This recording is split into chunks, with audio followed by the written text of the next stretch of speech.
Hi kids! Today we're going to talk about cancer, the saga.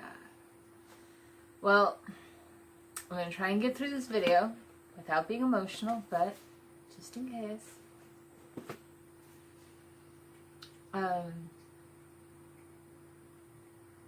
Okay, today's the 31st. It's Thursday. And this story kind of begins on Sunday. On Monday the 28th, I needed to go in for a consultation to get the last minute tests done, things like this. Well, I didn't know what I was walking into. I don't know anything, and nobody really explains anything. And when they ask, do you have questions?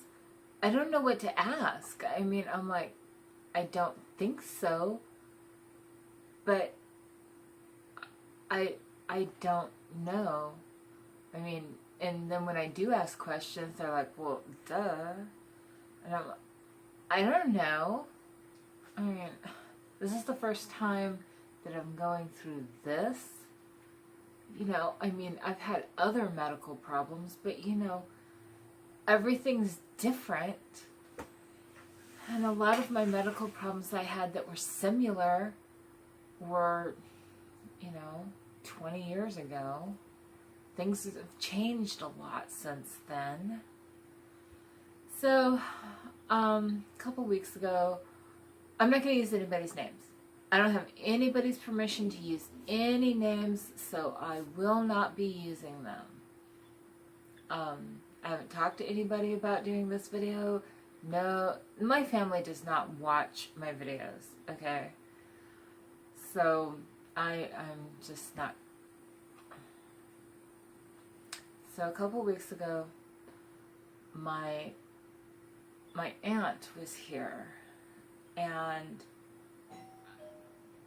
I told her everything that was going on, and she said, is there anything I can do to help? And I'm like, hey, you want to give me a ride? I have to take multiple rides and go do multiple things, you know. Do you want to give me a hand with, I don't have a car.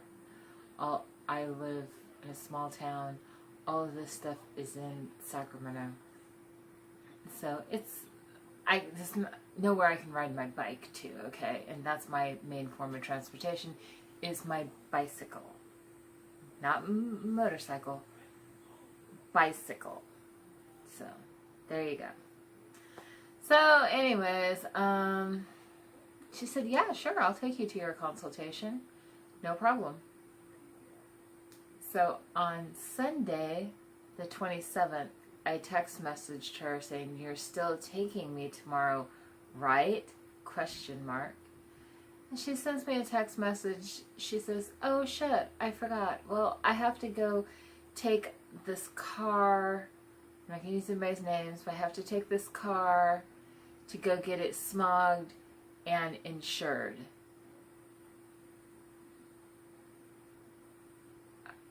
Okay, this is 4 o'clock in the afternoon.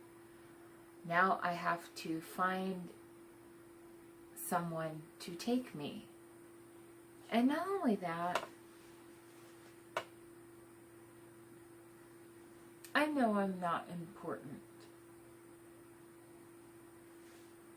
but I'm a good person.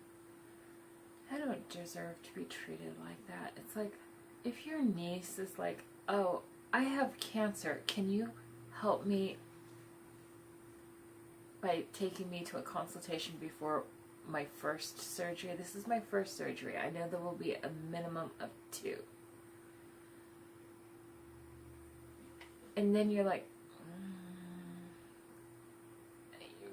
I can't. You're just not worthy of that.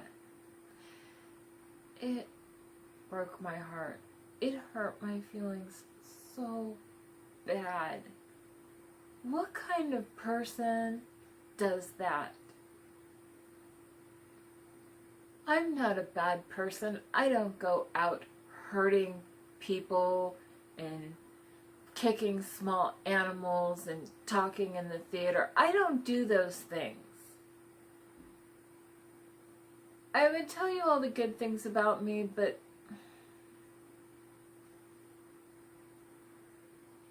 whatever, you know. Let's just say, I'm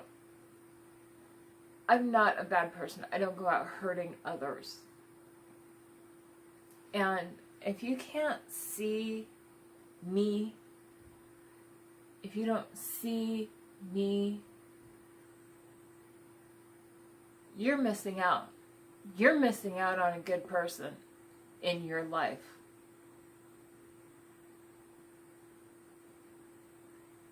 So,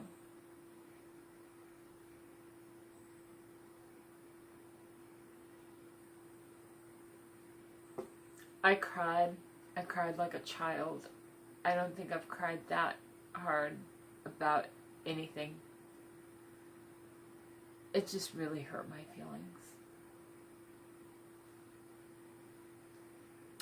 So, I had been at a friend's house earlier in the day, and he had said, you know, if you need anything, let me know. So I texted him, because at this point I couldn't talk to a person. I was too upset to talk to another human being and be coherent. So I texted him, and I said, hey, can you take me tomorrow? And he not only said yes,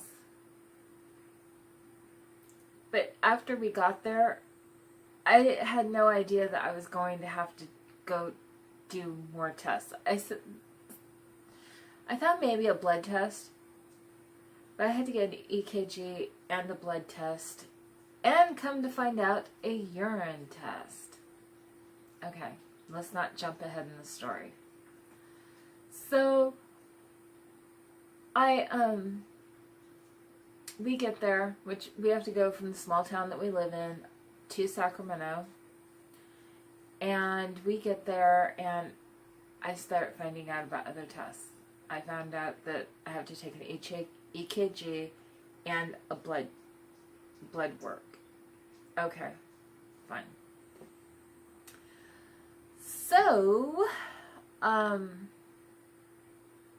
we got directions to these different places, and we went right over to the hospital because it's right near where my surgeon's office is.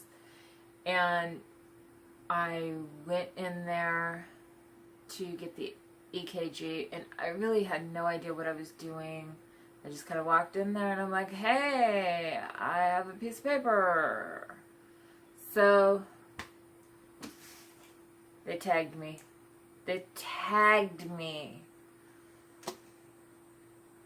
And then I had to sit down at the coffee shop until this little girl comes out, and she's like, hi, come back here with me. So I go back there with her, and, you know, I had an EKG before at the emergency room, but, you know, it's not, I wasn't thinking. So I get in there, and she's like, I was wearing a flannel with like a little tank top, and she's like, take your shirt off and your tank top off, but leave your bra on. I'm like, I'm not wearing a bra. I mean, I have rheumatoid arthritis. Some days it doesn't happen.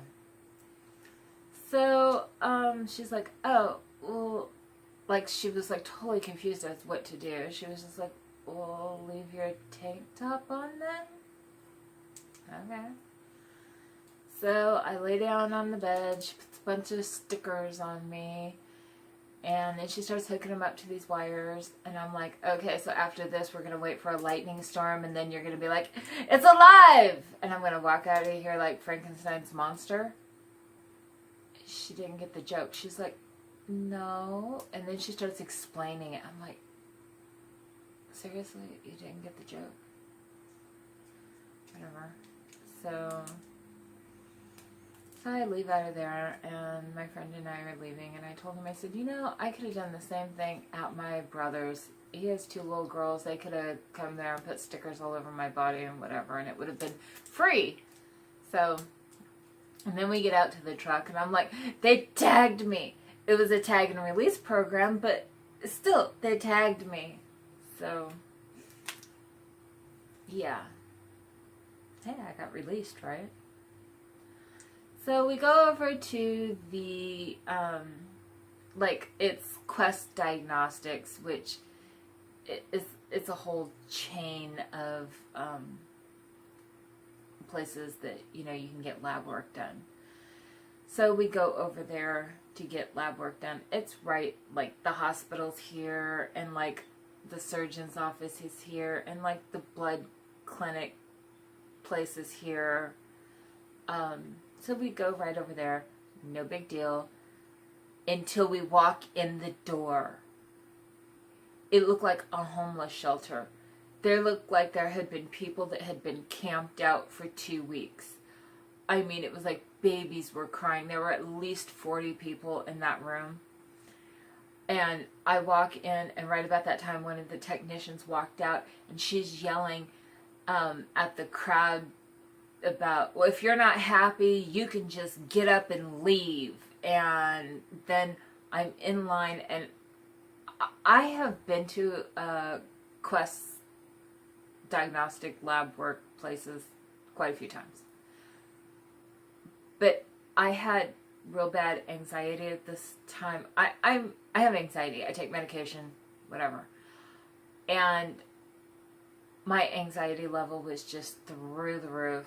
And I was just overwhelmed. It was like I couldn't even see what was going on in front of me. I'm not good with crowds of people. And I was having a really bad day. So the woman behind me starts bitching at me about I'm not checking in correctly. Well, I'm sorry, okay? I was so upset. I couldn't even see straight. It's like I'm trying to look at the screen, and because you check in at a screen, it's an automatic check-in place. I couldn't even see a lot of what was going on. I was so upset, and she's just like, and I'm like, so I finally finished checking in, and I walked over, and I told my friend, I said, come on, and we walked outside. And the door was still open, so if they happened to call my name within the next couple of hours, I would have heard it. I just told them, I said, I can't stay in there. I can't. Okay, I quit smoking 3 years ago, and it was like I wanted a cigarette so bad. You have no idea how bad I wanted a cigarette at this point. It was just like if I was going to have to stay there, I was going to have to go get a pack of cigarettes. It was as simple as that. My anxiety was so bad, my stress was so bad, and I was just like, I can't stay in there. I have to get out of the room for a while. They're not going to call my name or anything. I know that. And he's like, I can't stay in there either. And, he was just like, it was terrible. And he said something about, is there another place you can go? And I'm like, well, yeah, there's a lot of places I can go. But I don't know where any of them are. The only one I know is the one in Lodi that I go to all the time.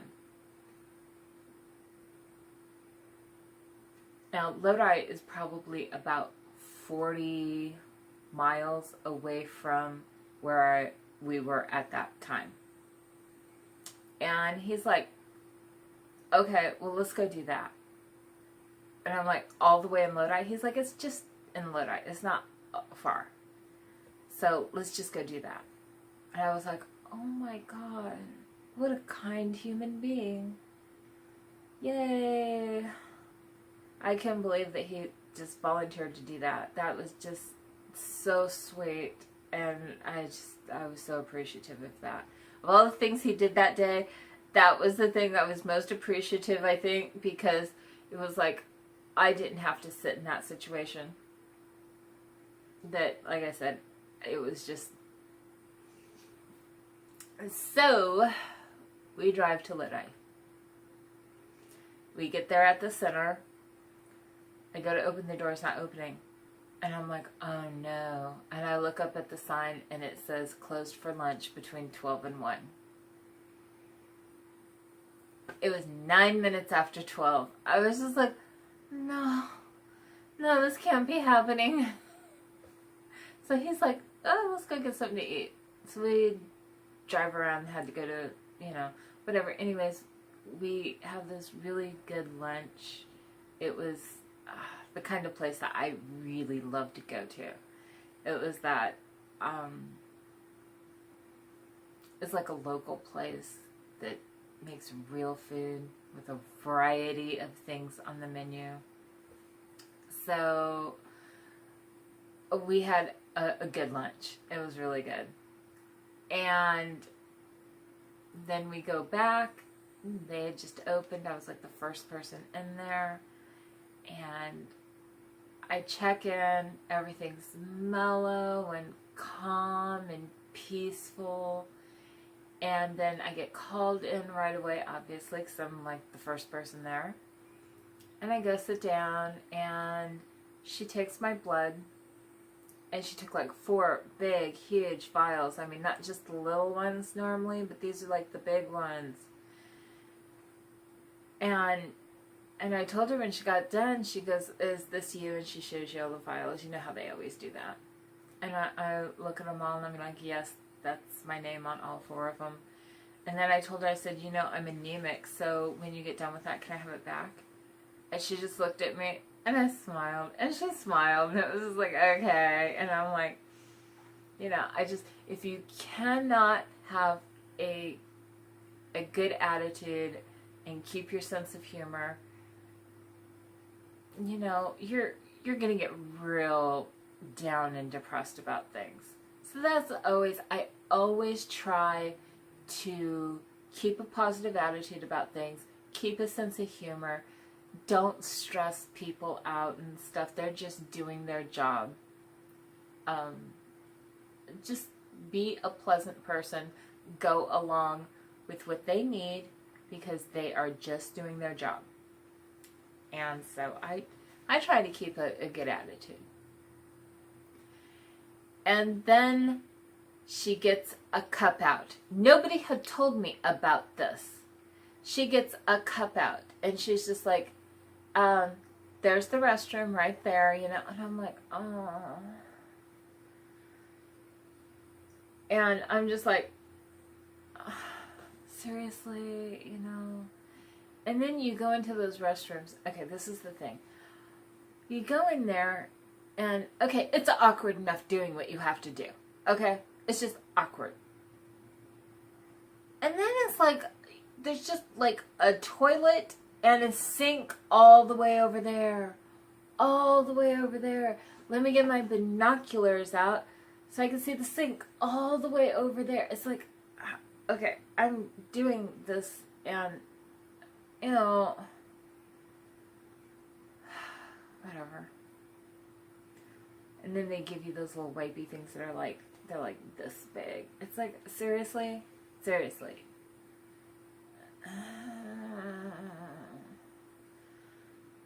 So I get out of there finally, just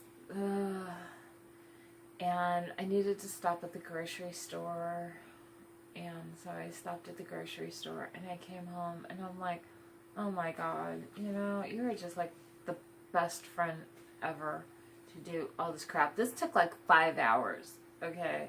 5 hours and a lot of driving. So, yeah, talk about, you know, your best friend coming to the rescue. It's like, wow. So, that's what's going on. I got all my test work done, and yesterday I had the admitting nurse call me and to ask questions for the anesthesiologist, and then I had the I don't know what they're called. They call and they pre-register you, so when you come in, all you need to do is get tagged and go to the surgery. And so my surgery is at 7 o'clock on Monday morning, which is the 4th. And I think I'm all done until then. I mean, they called and told me which medications I can take, which ones not to take. I mean, they got all of my personal information. She asked me all kinds of questions about my back medical stuff. And, I mean, I think I'm done. I think everything's going to be fine until Monday when I have to go in. I think I've worked out, my ride situation on Monday, but who knows? So, yeah. So I'll let you know how everything goes after that. So, if you agree that I don't deserve to be treated that way by the last family member other than my mother that I thought actually liked me and maybe even had the slightest bit of love for me, like I said, other than my mother, my entire family, I can't say they abandoned me because it was a mutual decision, but I still liked my aunt. I have a couple of cousins that I'd really like to stay in touch with, but that's a whole different video. Anyways, if you think that I shouldn't have been treated like that, and that was completely uncalled for, hit like. And if you want to see my whiny ass complain about all my other medical problems, hit subscribe. And I will see you next time. Bye.